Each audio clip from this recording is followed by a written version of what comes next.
Hello, everyone. We love it when you comment here at nothalloffame.com. We love the interaction, but I've never sort of had a time where I'm going to sort of like read off all your comments. Sometimes some of them might be mean, some of them might be nice. And I got Chris Mouradian. We just recorded the February elevator show, and I just asked him to stick around a little bit longer, and we're going to read your comments. But to do that, I have to put on my reading glasses, which makes me look like 70s game show celebrity Charles Nelson Riley. Or the grandpa from Up. Yeah, exactly. Because I joke when my wife bought me these reading glasses and whatnot. It was basically to ensure that no other woman would find me attractive ever again. Yeah, I don't need a cock blocker. This is it. All right, so we're going to read some comments over the month. Sounds good. They're from all over the show, so you can help me out here with that. So we've got a comment from when we did our own Hall of Fame show about Ricky Waters and Dave Whitlock's presentation. So this is from Max the Pup. Max the Pup. All right. Thanks, Max. Look, I love Ricky. I do, and I am all for him being in the Hall of Fame. But if he gets in and Roger Craig still isn't, I'll die shaking my head. That's fair. Yeah. Roger Craig definitely had a Hall of Fame worthy career. He just hasn't seemed to find the right path with the selectors to get in there yet. But don't give up hope. I know Kirk, you're a big Roger Craig I'm fan. huge in Roger Craig. Yeah. I've called. I kind of wish I didn't say this, but I always thought of Ricky Waters as almost like a poor man's Roger Craig.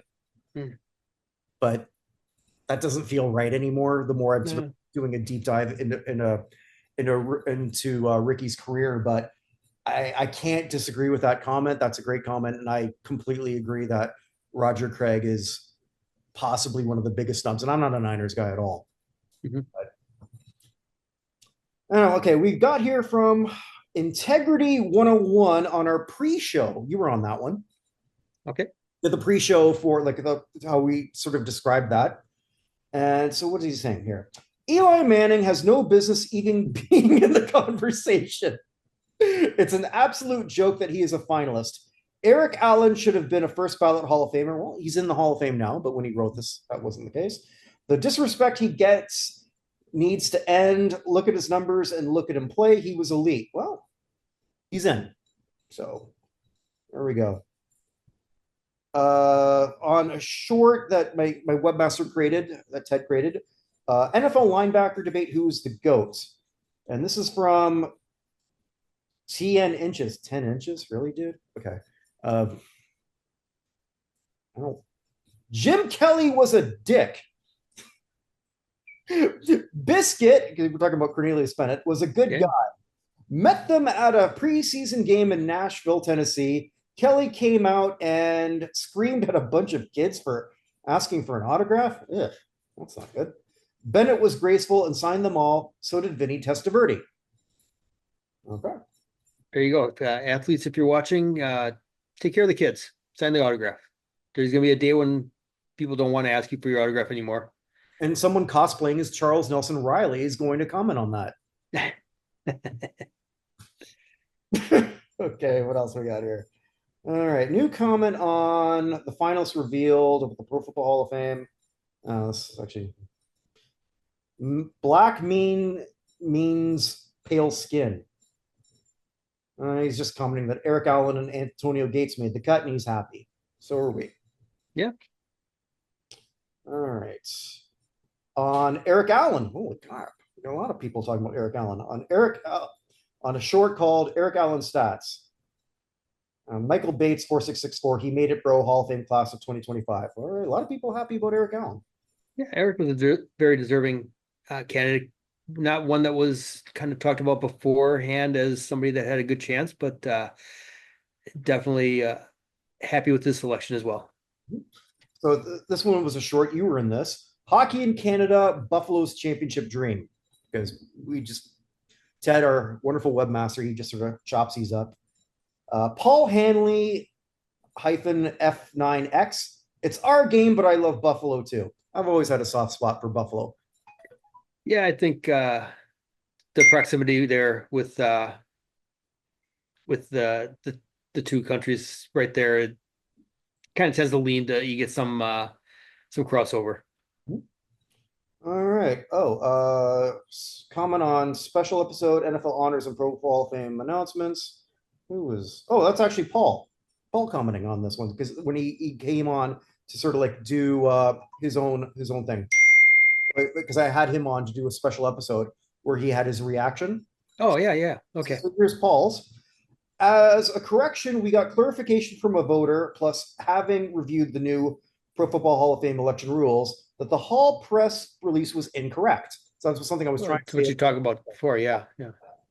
Those in class of 25 final seven not elected are not automatically advanced as finalists for class of 2026.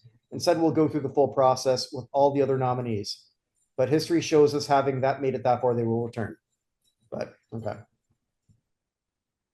All right. New comments on.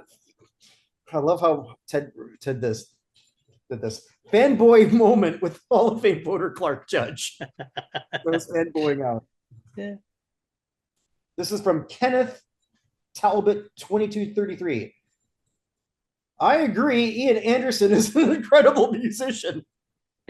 From Jethro Tull. We're talking about Jethro Tull. That's right. You had, as I said, we learned that Clark was very knowledgeable on the music side of the Hall of Fame as well. This is something that was done a long time ago. Earl Anthony nominated to the United States Athletics Hall of Fame. He's a great bowler. Yeah. I don't know when we even put that up. Mike Don Zero 2692. He has to say, Earl Anthony deservedly so. Okay. If a bowler ever gets in, it's got to be Earl. I agree with you on that. Although Pete Weber is eligible on the preliminary ballot. Well, on the preliminary, we'll see. I don't think I'm going to vote for him. I haven't voted yet. I haven't filled mine out yet either. I do have a few that are kind of repeats from last year that didn't make it that I decided are going to be on my ballot again this year. But there's 130 candidates, I believe. Like I did a lot. So it takes a while to kind of go through. I didn't. Okay. Here's a clip that Evan and I did when we looked at the Rock Hall. It's on Soundgarden's Hall of Fame worthy journey. From guys at Nickelback, I Rock Hall induction. I don't know what that means. What does that mean? Still like your people commenting, even if I don't know what you're trying to tell me. On the same thing, on the same category, from Blazing River 1, Bad Motorfinger might be the GOAT of hard rock albums. It's a strong album for sure. I owned it at one point. Yeah, back when we actually bought albums, kids. CD, but yeah. Well, still an album, a CD, whatever. Yeah. I don't let anyone make any money anymore. These rock musicians. I have no idea how this works anymore. Well, we got four more. Okay, on Randall Cunningham. New comment on why Randall Cunningham deserves Hall of Fame recognition. From Tim6617. Donovan McNabb was a lot better than both Randall and Eli. I'd love to have a conversation with you, Tim, if you're watching this. I think Donovan McNabb has gotten a horrible rap. But yeah, I'd love to hear more about your take on Donovan McNabb. Hit us up. Yeah, reach out. Share us some of your thoughts on that. Oh, this is from I don't even do this show anymore. I used to do a show about this crap was on national television. Yeah, I can remember that show. Yeah, but my partner, he just got too busy. Mm-hmm. But people still comment on this. So this was on an episode of the Beachcombers. I tried to have my American friend see the Beachcombers, which was a very popular show in Canada, although I always thought it sucked. Apparently, and that's where I got a lot of hate messages. I get more hate messages on that one than anything I ever said. From a lot of other Canadians who actually, one person said, like, you're clearly not a Canadian. I even put on like a toque and everything when I was doing that show. Hey, you used the right word there, toque. It's a hat. It's a toque, because I was trying to look like Relic, one of the characters. But anyway, okay. What does this guy say? Steve Tarrant, 3898. I watched it here in Australia. Well, thanks for watching Oh, Australia. Back in the 80s when I was a kid. Great show. No, it's not. But okay. Thank you for commenting. Top 10 rock bands not in the Hall of Fame. I guess we did a separate one. From Ed Carpenter, 67. The Association and the Average White Band. Dude. The Association. Cherish my love. Average okay. White had one song, which was a good song. No, that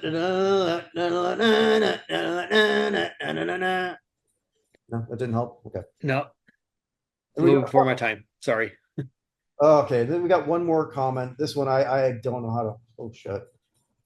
One of the Rock and Roll nominees was a band I never heard of.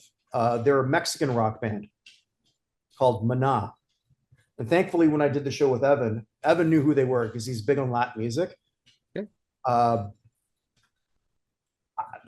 I've never heard of them. So we were debating. So this one was a short debating Maná's Rock and Roll Hall of Fame chances. Oh God, it's in Spanish. From Fernando Crespo Photography 8680. Thank you for doing this. So if I'm going to butcher Spanish. I'm from Canada. We think of everything whenever we see something written we don't know how to pronounce it. We francophone it. We make it sound French. Okay. Like the first time I ever learned that the capital of South Dakota is Pierre, not Pierre. I thought, you guys are nuts. It's Pierre. P-I- Here. What do you mean it's Montpelier, not Montpellier? Montpelier. Yeah. Montpellier.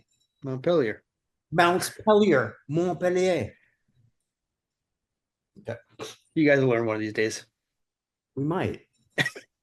Yeah, when we become a 51st state, apparently.